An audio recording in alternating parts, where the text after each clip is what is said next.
Welcome to the Beau Show, the home of faith, family, and freedom. As many of you know, I come from a musical background, so I'm always interested in stories where music intersects with culture and politics. I'm fascinated how music, as a transformational force, can be used for both good and bad. This year's Grammy Awards, unfortunately, showed us how nefarious they can be, from Madonna's Otherworld appearance to a demonic performance of the song Unholy. Not all, but most of the entertainment industry is in bed with the Democrat Party. And usually you will see large Democrat fundraisers at the homes of Hollywood elites. Harvey Weinstein was one of those. Jeffrey Epstein also had an influence on politics through his philanthropic work, which was a way to distract from the real work that he was doing in trafficking and the sex industry. Furthermore, many popular musicians do work on behalf of the Democrat Party. This is certainly true of presidential inaugurations, such as Barack Obama's and Joe Biden's.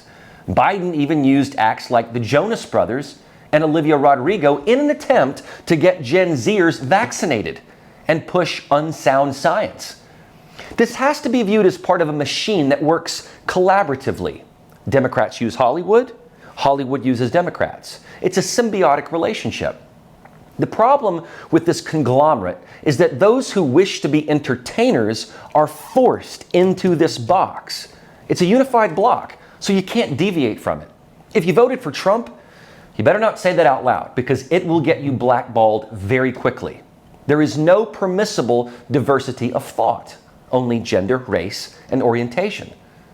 Former President Donald Trump has been indicted in New York for a hush money payment that the DA claims is an illegal campaign contribution, claiming it was intended to influence public opinion and was not listed in his expenditures as such. That's a fairly pathetic classification of what hush money is.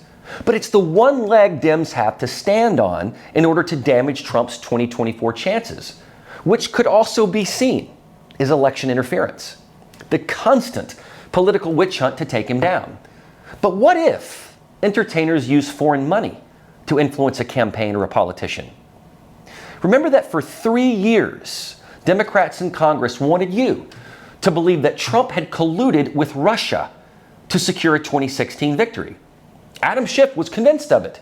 Eric Swalwell was apoplectic, but little did we know that it was just a projection of his own backroom dealings with Chinese spy Christine Fang, which caused the intelligence community to raise red flags to incoming House Speaker Kevin McCarthy, who then removed Swalwell from his position on the Intel Committee, which was ironic in and of itself.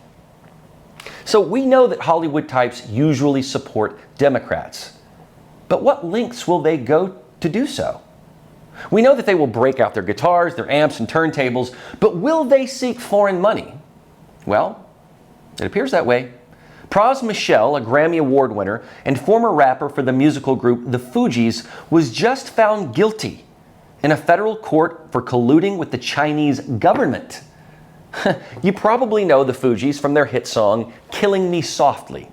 The trail was rather significant because it involved the testimony of very popular actor Leonardo DiCaprio, who said that he found the money in donations to Obama's campaign surprising. He said, quote, "It was a significant sum, something to the tune of 20 or 30 million. I said, wow, that's a lot of money." Duh, Leo. According to CNN, Low approached Michelle again in 2017 when former President Trump's administration began investigating Low's alleged role in billions of dollars being embezzled from 1MBD, the Malaysian Sovereign Wealth Fund. According to the prosecutors, Low directed over $100 million to Michelle to help push the government, including Trump, to drop its investigation into Low. Prosecutors also say Michelle advocated for the extradition of a Chinese dissident, Guo Wengye, on behalf of the Chinese government. Michelle, however, testified he only tried to help Low find an attorney in the U.S. and only told authorities about Guo because he thought he was a criminal. The former Fugees member also said the $100 million was for a media business he was starting, and the investment wasn't from Low. Low, who was a frequent host in Hollywood circles, is believed to be in China. So there are really two main issues at stake here. One is how Michel was able to use millions of laundered funds to funnel into Barack Obama's 2012 campaign through straw donors. This would likely have been done through a variety of Hollywood back channels, given Michel's industry and who he hobnobbed with, such as Leo DiCaprio, who of course is a committed Democrat. Once Low was found out and the case piled up against him, the second issue is Michel using Low's funds to help get the case against him dropped once Trump was president. Major Trump fundraiser Elliot Broidy pled guilty to his role in this scheme in 2020. U.S. businesswoman Nikki Maliluma Davis pled guilty that same year, and former Justice Department employee George Higginbotham pled guilty in 2018. Don't forget that the United States has $13.5 billion in investment in Malaysia, according to the most recent statistics available. The U.S. also gave Malaysia $220 million over the last 4-year period. This goes back to what Trump said in the past about the U.S. funding foreign countries that don't help us in the end. Let's not forget about that Malaysian aircraft that went missing either. So Low had embezzled funds from Malaysia and used millions to influence Obama and then an attempt at Trump to get him to drop the case. I suppose that effort was unsuccessful, but now the dude is hiding in China. Good luck finding him now. Let's look at the other element too, which was Low trying to use Michel to get a Chinese dissident repatriated to China. His name is Guo Wingye, and he has very close ties to Steve Bannon. You may have heard Wingye's name mentioned in the news recently because he just took the fall for a huge fraud scheme. One of the biggest media presences at CPAC in DC just last month was Steve Bannon's War Room show, just before all this news came out about Guo Wingye. I can't imagine that's a good look for either. I'm a big believer in being fair, and just because this Low character used millions through a Fugees rapper to help Obama doesn't mean that I can't also see how he tried to influence Trump. However, if these same millions got into Trump's 2016 or 2020 campaigns, you would be hearing about this nonstop from every other media outlet. They already had a massive fail on the Russia collusion story, but this one would actually give them life. Instead, it was money spent to lobby officials to sway his administration from Low's prosecution. According to the federal prosecutor of that case, the effort to influence Trump almost worked, but it failed. The money that went to Obama, well, it's already been spent. Now, DiCaprio's testimony is also unique because he had a cozy relationship with Jho Low.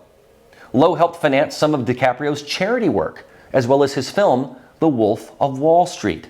Low, clearly flush with cash, had lavish, extravagant Hollywood parties, and he flew celebrities around the globe, such as Leo and Pras Michel. It seems that no one really questioned this.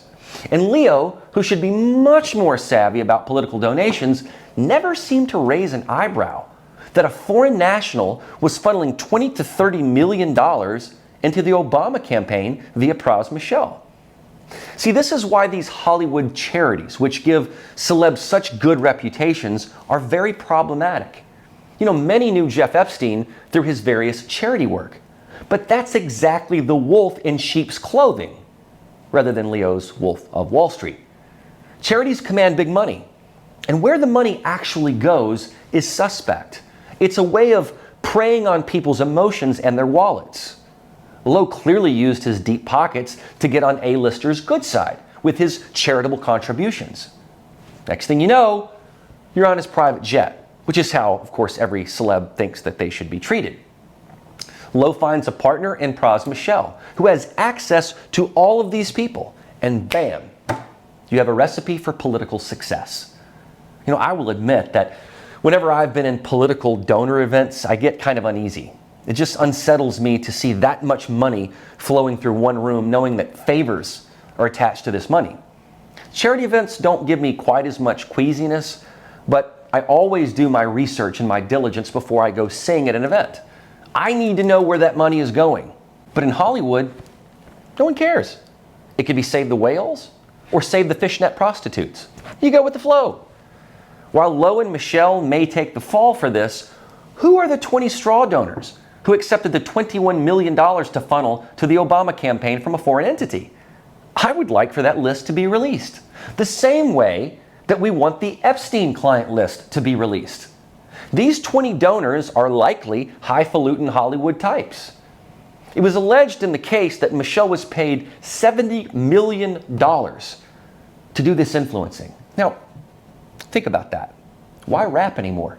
If you've got a guy who pays you $70 million to hang out with A-listers, go to parties and fly in private jets, why would you do anything else? The incentive is far too great.